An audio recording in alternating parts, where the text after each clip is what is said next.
वो मुनार का लड़का था जो केरला के एर्नाकुलम स्टेशन में कूली का काम करता था। वो आज IAS ऑफिसर हैं। टीचर्स, कोचिंग, रिसोर्स और नोट्स के नाम पे उसके पास सिर्फ एक स्मार्टफोन था, जिसकी मदद से उन्होंने KPSC और UPSC क्लियर किया और IAS ऑफिसर बने। एक कहावत है ना कि अगर आप किसी भी चीज को दिल से चाहते हो तो पूरी कायनात आपको उससे मिलाने में जुट जाता है। आपको बस एक डिसीजन लेना है और उसमें अपना सब कुछ झोंक देना है।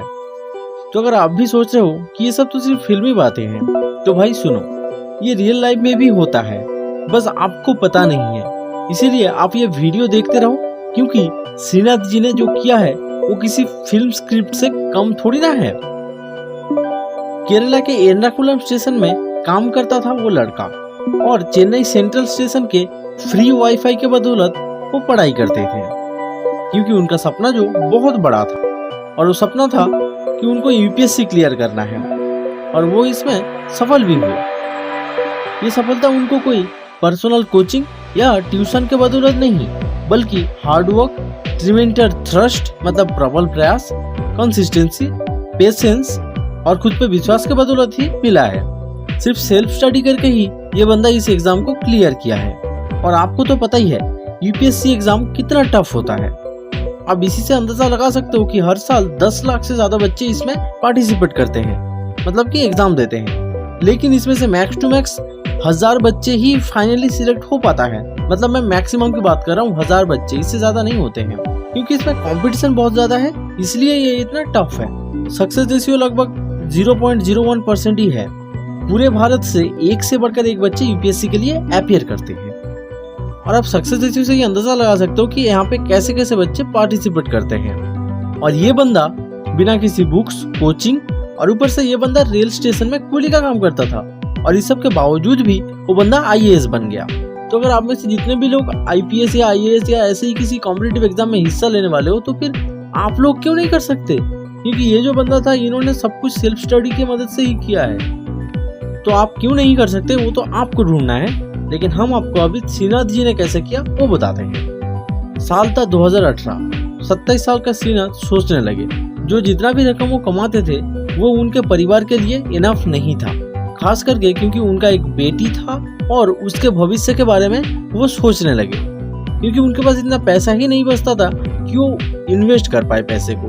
वो नहीं चाहते थे कि जैसी जिंदगी ये लोग जी रहे हैं ऐसी जिंदगी उनकी बेटी भी जिए, जो कि हर गरीब माँ बाप सोचता है। और गरीबी मतलब मनी वाइज जो गरीबी की जिंदगी होती है वही है। फिर भी श्रीनाथ हमेशा उनके परिवार को जितने अच्छे तरीके से जिंदगी जिया जा सकता है उतने अच्छे तरीके से जीने के प्रयास करते थे। इसलिए वो दिन के साथ साथ रात को भी कूली का काम किया करते थे। फिर भी दिन के अंत में वो 400 से 500 रुपए ही इनकम कर पाते थे। इस दुनिया में ऐसा बहुत सारे लोग हैं जो उनके परिस्थिति के एक्सक्यूज देकर कोई ना कोई बहाना मार के लड़ाई का मैदान छोड़कर भाग जाते हैं। मतलब मैं करना तो चाहता हूँ लेकिन मैं नहीं कर सकता बिकॉज ऑफ दिस रीजंस। और अगर आप ध्यान से समझेंगे तो पता चलेगा कि ये सब एक एक्सक्यूज है। जैसे कि होता नहीं है हमारे फैमिली में कंपैरिजन अपने फैमिली फ्रेंड्स में, लाइक शर्मा जी वर्मा जी से, तो ये सब एक्सक्यूज ही है। क्योंकि ये कंपैरिजन शर्मा जी वर्मा जी के साथ किस घर में नहीं होता है, आई गेस हर घर में होता है। पर इस सब के बावजूद भी कुछ लोग आगे बढ़ जाएंगे अपने लाइफ में और कुछ लोग ऐसे ही एक्सक्यूज देते रहेंगे जिंदगी भर। और इसका जीता जागता एग्जाम्पल आपके सामने ही है। रात दिन काम करते थे, फैमिली का प्रेशर भी था और उन्होंने प्रिपरेशन मोबाइल से ही किया। ना तो कोई ट्यूटर, ना तो कोई मेंटर जो उनका डाउट सॉल्व करवाए, और ऐसा भी नहीं कि उन्होंने ऑनलाइन किसी इंस्टीट्यूट से फीस देके कोचिंग ली। ऐसा कुछ भी नहीं किया उन्होंने, क्योंकि उनके पास ऐसा पैसा ही नहीं होता था। उनके टोटल फैमिली मेंबर 5 थे और ये खुद अकेले कमाते थे उन 5 लोगों के पेट भरने के लिए।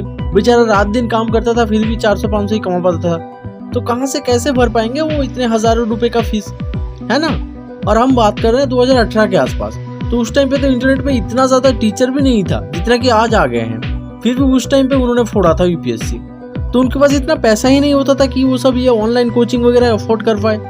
आपको जानकर ये ताज्जुब होगी कि उनके पास इतना पैसा ही नहीं होता था कि वो एक किताब तक खरीद सके। उन्होंने इंटरनेट पे फ्री में जो भी अवेलेबल था उसी से सीखा और UPSC क्लियर करके IAS ऑफिसर बने। और यहाँ थैंक्स टू 2016 में शुरू किया गया डिजिटल इंडिया के तहत 700 से ज्यादा रेलवे स्टेशन पे शुरू किया गया फ्री वाईफाई को। और हम उन टीचरों को भी थैंक्स कहते हैं जो यूट्यूब पे ऐसे ही फ्री में पढ़ा रहे हैं। तो उनके पास किताबें वगैरह खरीदने के लिए पैसे नहीं होता था, इसलिए उन्होंने एक बढ़िया ऑल्टरनेटिव निकाला। उन्होंने एक मोबाइल, एक हेडफोन और एक पावर बैंक खरीदा और यही सब उनका स्टडी मटेरियल था। वो कंधे में और माथे पे लगेज उठा के बैलेंस करते करते हेडफोन लगा के फ्री का क्लास का लेक्चर सुनते रहते थे। वो शुरू में केपीएससी यानी कि Kerala public service commission exam के लिए प्रिपेयर कर रहे थे। मैं आपको एक कोट बताता हूँ। एक महान इंसान ने कहा था कि हमें रिजल्ट से ज्यादा प्रोसेस पे फोकस करना चाहिए, क्योंकि रिजल्ट तभी बढ़िया होगा जब हम प्रोसेस में अपना 100% लगाएंगे। और श्रीनाथ ने भी तो बिल्कुल यही किया था। वो फ्री का ज्ञान जहाँ मिलता था वहां से नॉलेज सीख कर लेते थे। इसी वजह से उनका वो स्लीपलेस नाइट्स, हार्डवर्क, सब कुछ के बदौलत वो केपीएससी में अच्छे रैंक्स ला पाए और इसी के बदौलत उनको विलेज फील्ड असिस्टेंट का जॉब मिला था। पर उनका सपना तो अपने गांव के लिए कुछ बड़ा करना था। अपने परिवार को वो एक अच्छे लाइफस्टाइल देना चाहते थे। और वैसे भी सपने तो इतनी आसानी से सच भी नहीं होता है ना, इसीलिए वो रुके नहीं, लगे रहे। वो खुद पे विश्वास करते थे, मेहनत करते रहे। उन्होंने अपने पहला अटेम्प्ट में ही यूपीएससी क्लियर नहीं किया था। उनको 4 अटेम्प्ट लगे थे अपने सपनों को सच करने के लिए।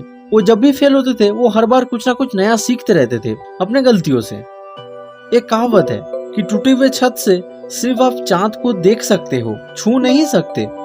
लेकिन श्रीनाथ जी ने प्रूव किया है कि अगर कोई भी किसी भी काम के प्रति इच्छा और 100% दृढ़ता उस काम में झोंक देता है तो इस दुनिया में ऐसा क्या चीज है जो हासिल नहीं किया जा सकता है। और एक पुरानी कहावत को भी झूठ साबित किया जा सकता है। ये बात श्रीनाथ जी ने खुद अपने जीवन के माध्यम से एक स्टेशन के बैग उठाने वाले कुली ने आईएएस ऑफिसर बन के प्रूव किया है। तो अगर आप भी ऐसा कुछ करना चाहते हैं तो आप अपने आप से पूछिए कि आपको क्या दिक्कत है और क्या आपका कंडीशन इनसे भी खराब है। मुझे लगता है कि इनसे ज्यादा कंडीशन खराब तो आपका नहीं होगा। तो फिर आप क्यों नहीं कर सकते हो भाई? अगर किसी भी चीज को आप दिल से चाहते हो तो फिर लगा दो ना सब कुछ वहां पे अपना और फोड़ दो उसको। हमें उम्मीद है कि आपको ये वीडियो पसंद आया। Thank you so much for your time.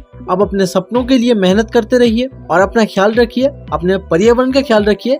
तब तक मैं चलता हूँ। गुड बाय एंड जय हिंद।